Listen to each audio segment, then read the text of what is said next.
mengganggu menjadi kehidupan yang bermakna. Dari hidup yang mengganggu menjadi hidup yang bermakna. Ini dari Markus pasal yang ke-5, dari ayat yang pertama sampai ayat yang ke-20.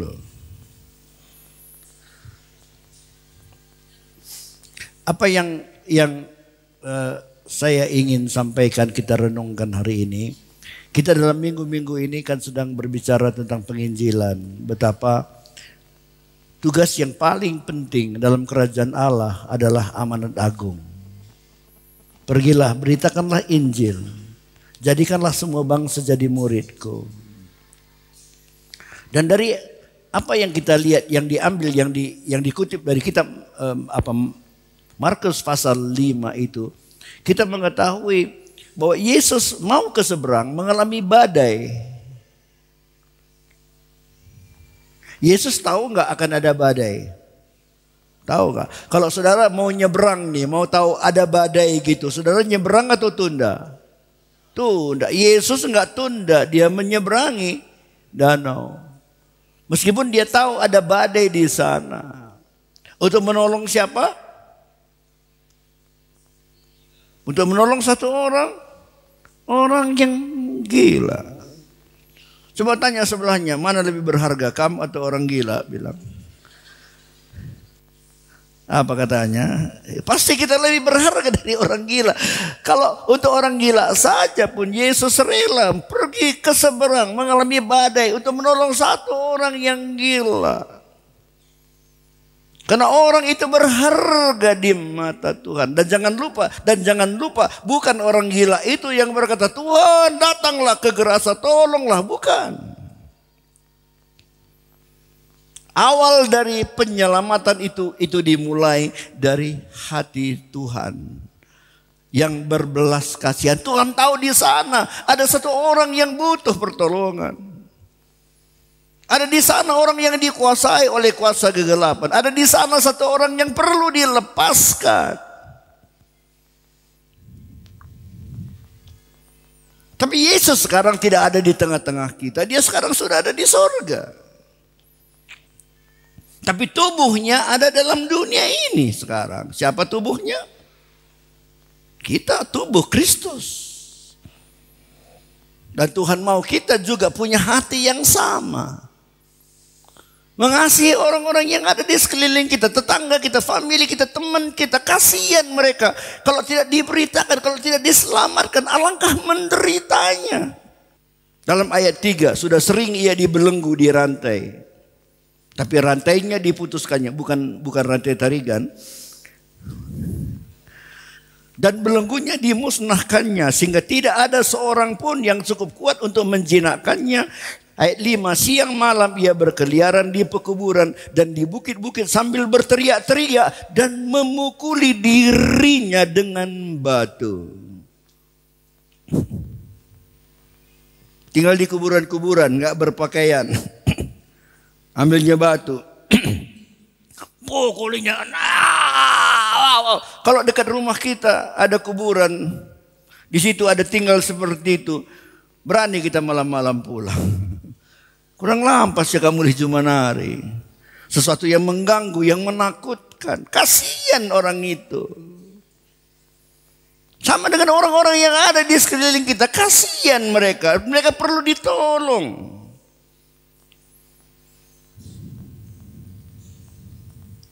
Saudara sudah ditolong oleh Tuhan.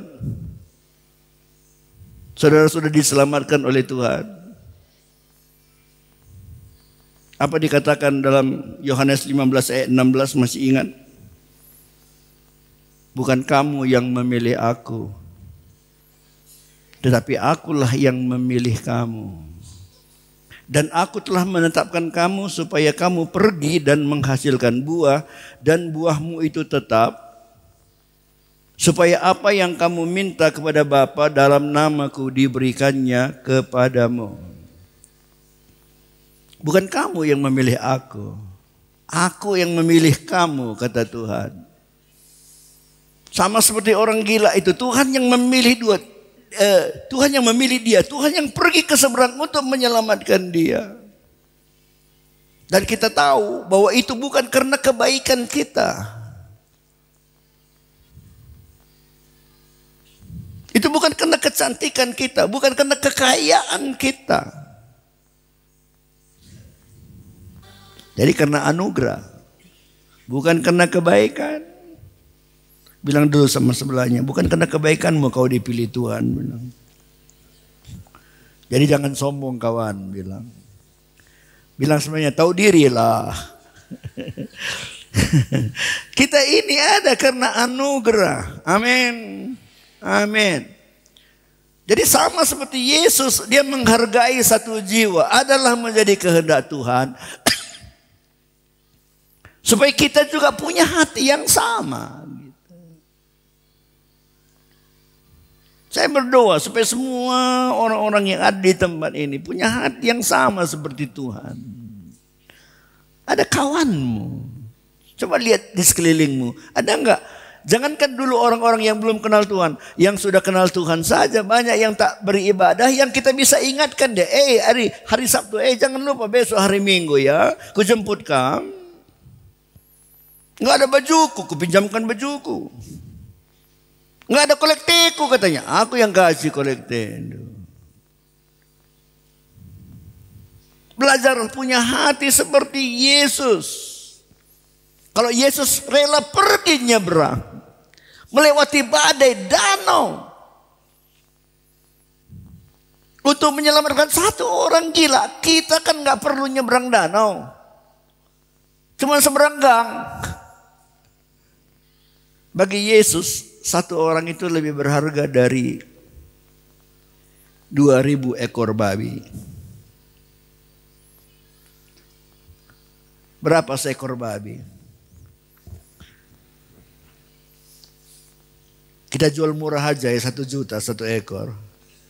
2000 2 miliar. Di hadapan Tuhan satu orang gila lebih berharga dari uang 2 miliar. Bagi orang-orang enggak, uang lebih berharga. Itu maka diusirnya Yesus. Pergi kau dari sini. Jadi lebih baik dia tetap gila asal babiku tetap hidup. Karena bagiku babi itu lebih penting, lebih berharga daripada orang gila itu. Bagi dia uang adalah segala-galanya. Uang lebih penting daripada jiwa-jiwa. Tapi bagi Yesus jiwa-jiwa lebih penting dari uang. Ada 2 macam nih. Bagi Yesus jiwa-jiwa lebih penting dari uang. Bagi orang-orang apa? Uang lebih penting dari jiwa-jiwa. Lalu waktu orang itu udah sembuh. Waktu orang itu sembuh. Kan dia bilang, Yesus aku mau mengikut engkau. Kemanapun kau pergi aku mau mengikut engkau Yesus.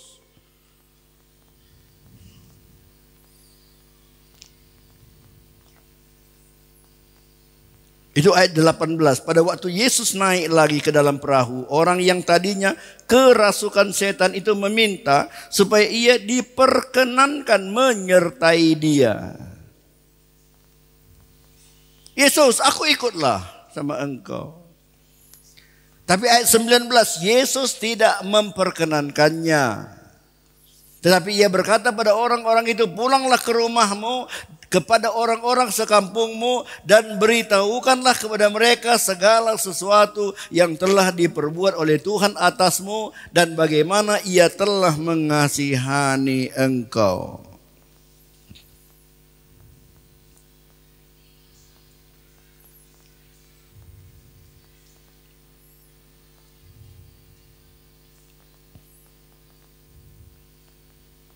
Yesus mengasihi kita, amin.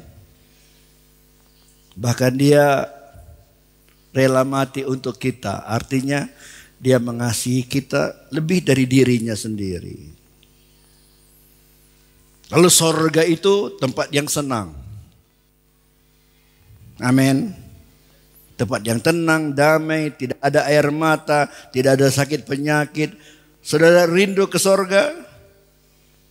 Sama dengan orang gila tadi, aku ikut bersamamu Yesus. Sekarang ya Tuhan, kapanlah aku pergi ke sorga? Apa Yesus bilang tunggu? Belum. Jangan, pergilah kamu. ke kampungmu, ke keluargamu, ke tetanggamu, ke kalimbubumu, semboyamu, anak berumu. Ceritakan kepada mereka apa yang Tuhan perbuat atas hidupmu. Siapa di antara saudara di sini yang merasa bahwa ada sesuatu yang Tuhan perbuat dalam hidupnya? Angkat tangan. Yang merasa, kalau enggak merasa, aku lo pernah kaipe ban Tuhan nih bas geluhku bilang, enggak, jangan angkat tangan. Kalau ada di sini yang bilang, enggak pernah, aku tidak pernah rasa. Apapun Tuhan lakukan dalam hidupku, jangan angkat tangan. Tapi kalau ada di antara saudara yang pernah merasa ada pernah sesuatu yang Tuhan kerjakan dalam hidupmu, coba angkat tangan kananmu. Iya. Yes. Tapi apakah yang Tuhan sudah lakukan dalam hidupmu sudah kau ceritakan kepada orang yang lain? Untuk bersaksi itu tidak sulit, bukan? Bukan karena kita pintar ngomong, pintar kita berdebat, pintar memberi alasan baru orang bertobat. Tidak, justru orang yang berdebat selalu tidak akan berhasil membawa orang datang kepada Tuhan. Ceritakan apa yang Tuhan sudah lakukan dalam hidupmu. Itu dikatakan oleh Yesus. Pulanglah ke rumahmu, kepada orang sekampungmu. Ayat 19 ya. Beritahu pada mereka segala sesuatu yang telah diperbuat oleh Tuhan atasmu. Bagaimana ia telah mengasihani engkau.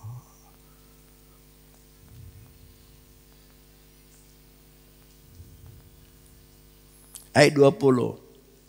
Orang itu pun pergilah dan mulai memberitakan di daerah Dekapolis segala apa yang telah diperbuat Yesus atas dirinya, dan mereka semua menjadi heran. Satu provinsi jadi heran dari kesaksian satu orang yang sudah berapa lama mengenal Yesus. Berapa lama dia sudah kenal Yesus? Berapa? Baru beberapa jam. Udah bisa bersaksi. Aku mau tanya, kamu sudah berapa lama ikut Yesus? Coba tanya sebelah, coba. Sudah berapa lama kami ikut Yesus? Bilang. Tidak ada alasan. Tidak ada alasan. Apa dikatakan tadi di Yohanes 15 ayat 16 tadi? Bukan kamu yang memilih aku, tetapi akulah yang memilih kamu, dan aku telah menetapkan kamu, ini dipilih, ditetapkan, supaya apa? Kamu pergi dan menghasilkan buah. Jadi kita diselamatkan bukan hanya untuk nanti masuk surga, satu hari nanti kita masuk, bukan. Lebih daripada itu, kita dipanggil oleh Tuhan supaya apa? Supaya kita menghasilkan buah. Kalau berbicara tentang buah, saya berbicara tentang dua hal. Yang pertama karakter. Buah Roh Kudus itu kasih, sukacita, perdamaian, panjang hati, kemurahan, kesetiaan, kelemah lembutan, penguasaan diri, itu semua buah yang keluar dari hidup kita. Seharusnya kalau Tuhan sudah panggil kita menghasilkan buah. Kita memiliki karakter yang berbeda dengan dulu. Siapa di antara saudara di sini merasa dulu saudara pemarah, sekarang sudah kurang pemarah? Angkat tangan coba. Wah, puji Tuhan. Siapa di sini yang dulu pemarah, sekarang masih tetap pemarah? Coba angkat tangan. Ada juga ya. Siapa dulu saudara pelit, sekarang masih tetap pelit? Coba angkat tangan. Enggak ada ya. Kita berubah. Dulu kita pelit, sekarang kita mulai belajar memberi gitu. Dulu kita malas, sekarang kita rajin beribadah. Dulu kita sulit mengampuni, sekarang kita sudah belajar mengampuni. Dulu kita sulit mengasihi orang yang lain. Konsep kita si nungkat galuhna. Mengurus dirinya sendiri. Sekarang kita mulai belajar mengasihi orang yang lain. Ada satu perubahan, ada buah yang keluar dari hidup kita. Dan sehingga orang lain lihat, oh dia kok berbeda ya. Dulu sama sekarang berbeda. Di Phnom Penh dulu waktu aku mula-mula membuka pelayanan di sana, merintis di sana. Orang kampung bilang, puji Tuhan, syukur sekali Bapak Sianu itu udah mau dia kebaktian sama kalian.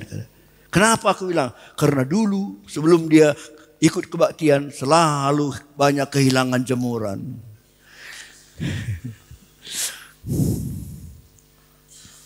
Tapi sekarang sudah aman Phnom Penh. Tidak ada lagi yang kehilangan jemuran. Berarti ada yang berubah di dalam kehidupannya. Jadi buah yang pertama adalah buah karakter.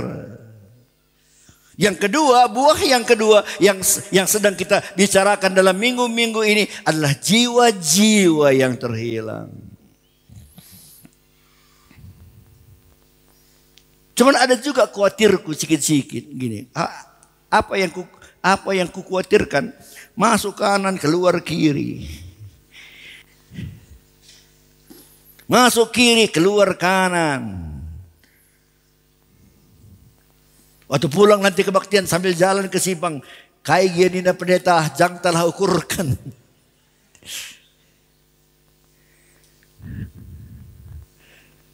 Pikirkan ini. Aku berdoa supaya Roh Kudus itu mengejar saudara. Mengejar saudara. Tahukah saudara dipanggil jadi anak Tuhan. Saudara dipilih jadi anak Tuhan. Saudara ditetapkan menjadi anak Tuhan. Bukan untuk menikmati kesenangan. Ingat itu. Kalau kita dipanggil untuk menikmati kesenangan, tak perlu Yohanes Pembaptis dipenggal kepalanya. Tak perlu Petrus disalibkan dengan kepala ke bawah. Tak perlu Paulus mengakhiri hidupnya di penjara. Kalau kita dipanggil untuk menikmati kesenangan. Kita dipanggil bukan untuk menikmati kesenangan. Kita dipanggil untuk hidup kita menjadi berkat bagi banyak orang yang lain. Tahukah saudara, kesenangan yang kau dapatkan, apapun itu namanya, itu tidak bermakna bagi kekekalan. Bagaimana Yesus dulu sebelum dia datang ke dalam dunia. 1 bulan ini kita penuh akan merayakan kelahiran Yesus. Aku banyak Natal di mana-mana ini. Di Sumatera Utara, ada di Riau, ada di Jakarta. Tapi saudara pernah bayangkan sebelum Yesus turun ke dalam dunia, dia ada di dalam kekekalan, dia ada di sorga, dalam kemuliaan. Semua malaikat menyembah dia, penuh dengan kemuliaan. Kalau dia hanya memikirkan kesenangan dirinya sendiri, tidak mau dia datang dalam dunia. Tapi dia lepaskan kesenangannya. Karena apa? Karena jiwa-jiwa. Itu maka Yohanes 3 ayat 16 berkata, karena begitu besar kasih Allah pada isi dunia ini, sehingga dia mengaruniakan anaknya yang tunggal, supaya barang siapa yang percaya kepadanya tidak binasa, melainkan beroleh hidup yang kekal. Kasihnya pada saudara dan saya menyebabkan dia rela meninggalkan kemuliaannya, turun ke dalam dunia, lahir di kandang binatang dalam palungan yang kita pun tak mau anak kita lahir di situ. Itu sebabnya pintu sorga terbuka untuk saudara dan untuk saya. Itu makanya 100 tahun lagi nanti kita masih ada ibadah dalam kerajaan sorga nanti. Kenapa? Karena ada satu orang yang tidak mencari kesenangannya, tapi melepaskan kesenangannya. Supaya saudara dan saya bisa diselamatkan. Kenapa saudara tidak mau mengorbankan waktu saudara dalam 1 minggu 1 jam aja, korbankan waktumu bersaksi. Ceritakan kepada orang-orang yang lain tentang apa yang engkau alami.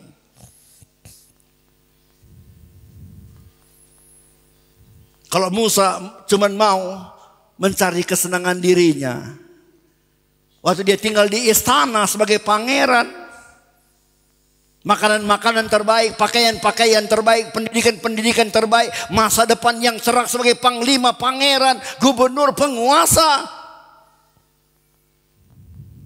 Kalau dia cuma memikirkan dirinya sendiri, tidak pernah ada bangsa Israel sekarang. Tapi dia tinggalkan istana. Dia lari ke padang gurun. Dulu kawannya putri-putri yang cantik-cantik. Sekarang kawannya kambing domba dan kalajengking.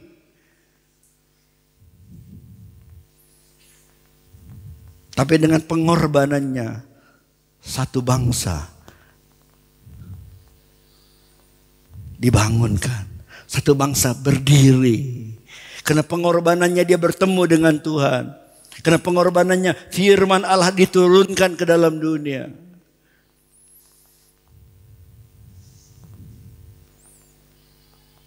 Ingat itu saudara, kita diselamatkan bukan untuk menikmati kesenangan. Nggak boleh kita senang, boleh. Tuhan akan sediakan semuanya bagi kita. Tapi bukan itu tujuan kita diselamatkan.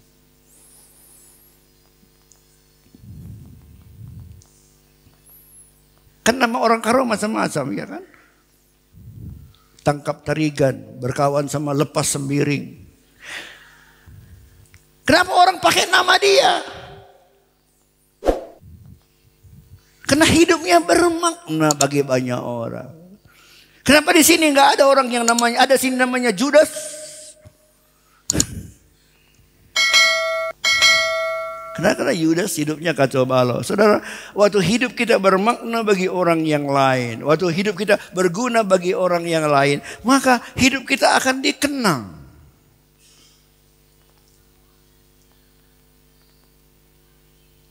Dalam firman Tuhan, hidup itu disebut dengan dua perkataan.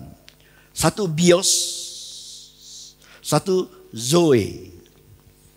Bios itu dari situlah perkataan bioskop. Ngapain kita ke bioskop? Nonton gambar hidup. Jadi gambarnya itu hidup gitu. Jadi masuk kita ke bioskop, nonton masuk. Teden, teden, teden. Mati lampu, selamat datang. Filmnya film India. Bintang filmnya Amitabh Bachchan. Masuk dia dil dikit dil. Wow, senang, wah rame semuanya. Lalu dipukulin orang jahat, nangis lagi kita. Menang lagi, dihantamnya lagi orang, dibunuhnya orang jahat. Ore kata kita. Lalu anaknya ditangkap penjahat, nangis lagi kita. Kita ketawa, nangis. Apa kita bersorak-sorak, kita sedih. Akhirnya the end. Apa artinya? Nggak ada, uang udah habis. Banyak orang hidupnya begitu. Gembira senang, gembira senang, gembira senang. Tapi nggak bermakna bagi orang yang lain. Tapi satu hidup yang lain, apa itu? Zoe. Hidupnya bermakna bagi orang lain. Yesus. Kalau aku tanya saudara ingin anakmu seperti Yesus? Oh, amin. Lagu kita pun tadi, ku mau sepertimu Yesus. Seperti Yesus. Ayo nyanyi yuk. Seperti Yesus. Itu saja ku minta dalam jalanku sampai ke sorga. Saya mau seperti Yesus. Saudara mau anakmu seperti Yesus? Udah umur 33 tahun gak kawin-kawin. Nggak ada kerjaan tetap. Numpang-numpang di tempat orang lain. Nggak punya rumah sendiri. Nggak ada di Alkitab rumah Yesus Jalan Trimurti 90 beras daging. Itu rumahku. Numpang-numpang sana, numpang-numpang sini. Sering dikejar orang, dilempari orang dengan batu. Terakhir ditangkap sebagai penjahat. Dihukum mati. Dicambuk. Berdarah-darah. Akhirnya dipakukan sebagai orang yang sangat jahat dan mati. Udah mati. Kalau orang karo biasa adingo mati ngudung. Dungken kau. Artinya matikan kau. Artinya kalau udah mati udah dung. Yesus udah mati belum selesai. Mau dikuburkan. Kuburan pun gak ada. Mesti pinjam kuburan Yusuf Arimatea. Saudara suka anakmu seperti itu?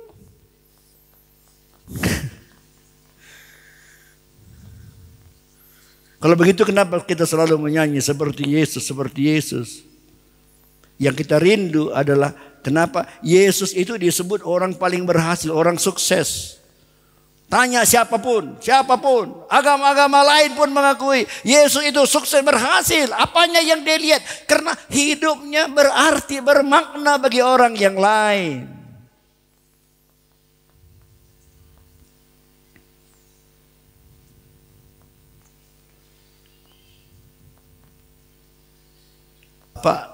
Bapak masih ingat satu generasi di atas kita, kakek 2 generasi di atas kita, lalu opung juga kakek ya. Bapak dari kakek itu udah jarang yang angkat tangan. Berarti 3 generasi ke atas kita dulu kita udah nggak tahu namanya, udah lupa kita kuburannya muntah di mana.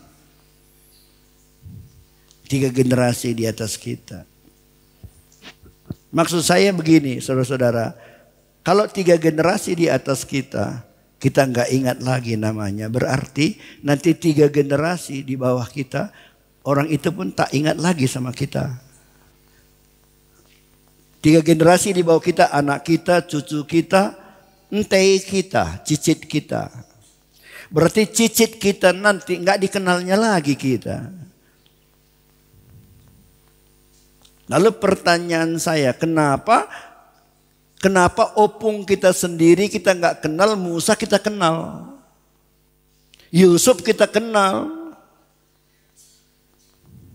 Yesus kita kenal, Mother Teresa kita kenal. Kok bisa?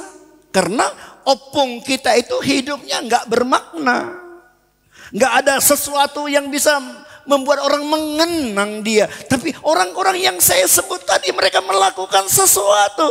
Dan perhatikan dalam sejarah gereja, perhatikan di Alkitab, orang-orang yang dikenang, orang-orang yang hidupnya bermakna bagi banyak orang adalah orang-orang yang rela melepaskan kesenangan kenyamanannya untuk melakukan sesuatu yang berarti bagi banyak orang yang lain.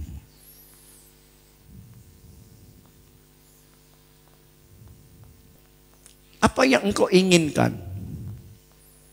untuk masa yang akan datang? Dilupakan orang? Dilupakan anak-anakmu, cucumu, cicitmu? Atau dikenang oleh mereka? Apa yang engkau mau? Tidakkah engkau rindu? Aku rindu lah, aku rindu. Biarpun nanti aku udah gak ada, udah 200-300 yang akan 200-300 tahun yang akan datang kalau Yesus belum datang.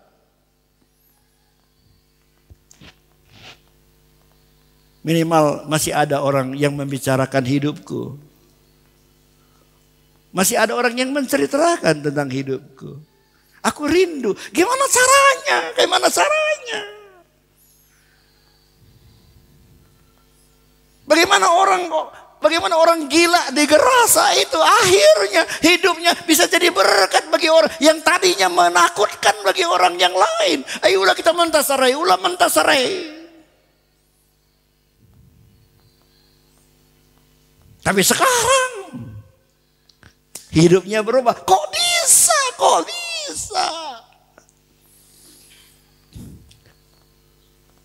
Itu karena hidupnya berubah. Hidup orang gerasa itu akhirnya menjadi berkat bagi banyak orang. Karena hidupnya sudah berubah. Saudara mau hidupmu jadi berkat bagi banyak orang lain? Berubah. Bilang sebelahnya, berubah kawan. Bilang. Berubah teman. Bilang. Rukurlah kami. Ulah jadi ame gelegel pagelegel. Berubah. Coba orang gerasa itu sambil pegang. Kalau dia tidak berpakaian, dia ambil batu. Pergi dia ke kampung Sumbul. Gimana orang Sumbul? Lari semua, bukan? Lalu kenapa dia bisa jadi seorang penginjil yang memenangkan banyak orang di satu provinsi? Karena hidupnya itu berubah. Karena hidupnya berubah.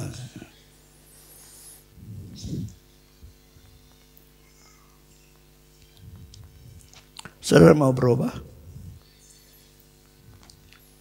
Ada ayat dalam Matius pasal 5. Ayat 15. Ayat 15. Demikian pula orang tidak menyalakan pelita lalu meletakkannya di bawah gantang, melainkan di atas kaki dian sehingga menerangi semua orang di dalam rumah itu. Ayat 16. Demikianlah hendaknya terangmu bercahaya di depan orang supaya mereka melihat perbuatanmu yang baik dan memuliakan Bapamu yang di sorga. Jadi orang seharusnya melihat terang dalam hidup kita, bukan gelap. Tiap komsel Cikura, gua meriah, dia komsel gua meriah. Kai bahas kai no, Juma sianu, Kudin sianu.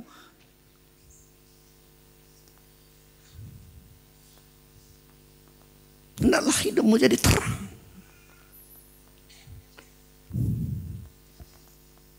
Kenapa kalau malam-malam mati listrik? iPad ini aja kalau mati listrik langsung dari mana-mana banyak yang terbang-terbang dekat. Kenapa? Karena di situ ada terang.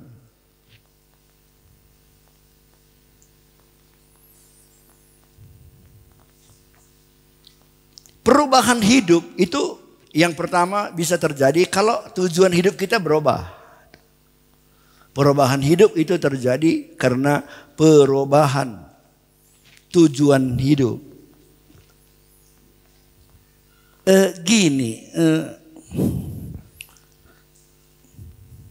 Ibu bapak semua bilang, jangan-jangan kamu tujuan hidup itu pun gak ada. Mau kamu sampai simpang sana naik mobil, stop, gua motor teh lewat kerja, aku tak. Jadi ku jati motor doi, aku bilang ku tak. Mau kamu naik mobil yang gak jelas tujuannya? Enggak kan? Waktu saudara tanya pada sebelahmu, apa tujuan hidupmu?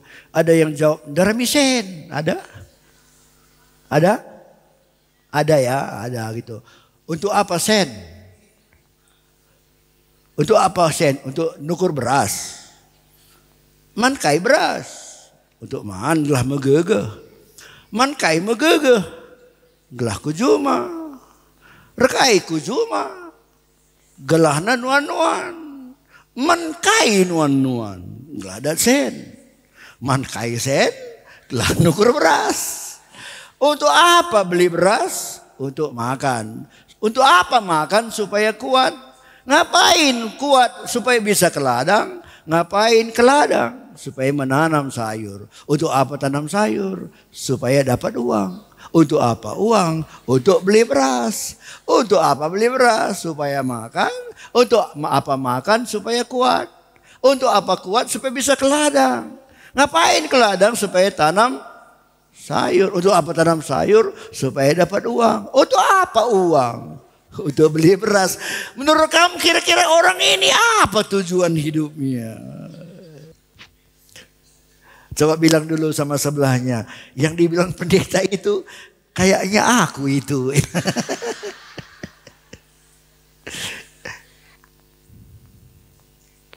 Bilang dulu sebelahnya sekali lagi, tepuk-tepuk bahunya. Kalau ingin hidupmu bermakna kawan, tujuan hidupmu mesti berubah. Gitu. Seharusnya apa tujuan hidup kita? Kembali lagi amanat agung jiwa-jiwa. Jiwa-jiwa. Yang perlu berubah apa? Prioritas-prioritas hidup kita. Dalam hidup ini begitu banyak keperluan kita. Tapi mesti diurut itu. Yang mana yang paling penting. Mana nomor 1, nomor 2, nomor 3, nomor 4. Kalau terbalik itu payah. Banyak yang perlu tapi terbalik. Kayak baju sama celana. Kan dua-duanya perlu.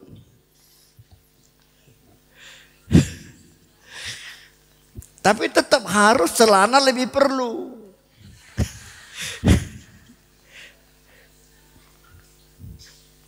Pergi kita ke Pejat Singa sana atau Pasar Sambu Medan, masih adanya orang nggak pakai baju, pakai celana kan? Masih biasa itu. Tapi jarang itu yang pakai baju nggak pakai celana.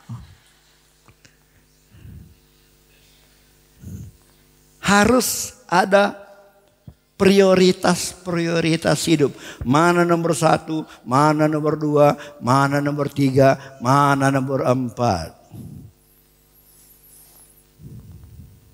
Coba tanya, yuk setengah menit lagi yuk. Enggak apa-apa kan?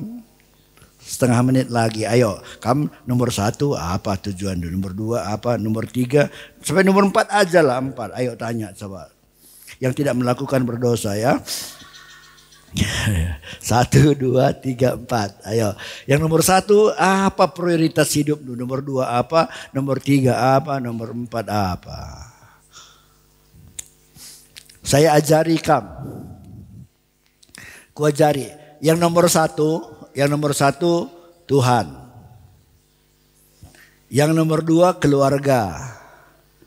Ini jangan diganti, jangan dibalik-balik. Ada orang Tuhan nomor 1 uang, nomor 2 itu bermasalah, itu orang bermasalah. Nomor 1 Tuhan, nomor 2 keluarga. Nomor 3, nomor 4 kamu sendirilah yang isi, nggak masalah itu. Apa kamu merasa paling penting? Ada orang bilang uang, ada orang bilang kesehatan.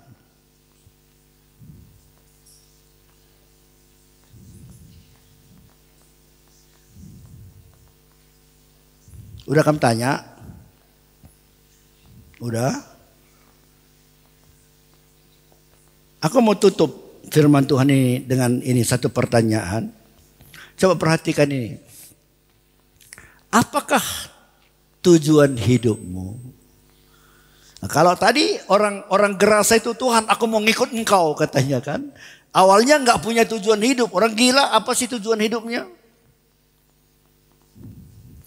Mancing pun di rumput dia kan. Kalau orang gila kan gitu, di lapangan sana mancing dia. Lewat dokter. Ngapain? Mancing dok. Bagus kata dokter. Dokter pulang, orang gila mancing di rumput. Datang orang gila bilang, dokter gila, di rumput mana ada ikan? Yang mana yang gila? Betul.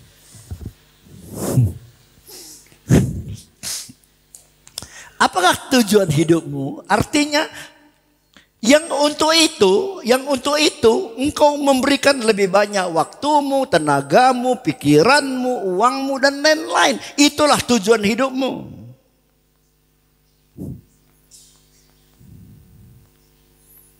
Kalau ada orang dia memberikan waktunya, tenaganya, pikirannya, uangnya semua demi anak, maka anak itulah tujuan hidupnya. Kalau ada orang memberikan lebih banyak waktunya, tenaganya, pikirannya, uangnya hanya untuk cari uang, maka miriplah dia dengan beruang. Apakah tujuan hidupmu? Yesus memberitahu orang Gerasa itu, pergilah kamu ke kampungmu. Jadikan itu jadi tujuan hidupmu sekarang. Beritakan kepada mereka Beritakan, ceritakan kepada mereka apa yang Tuhan sudah lakukan di dalam kehidupan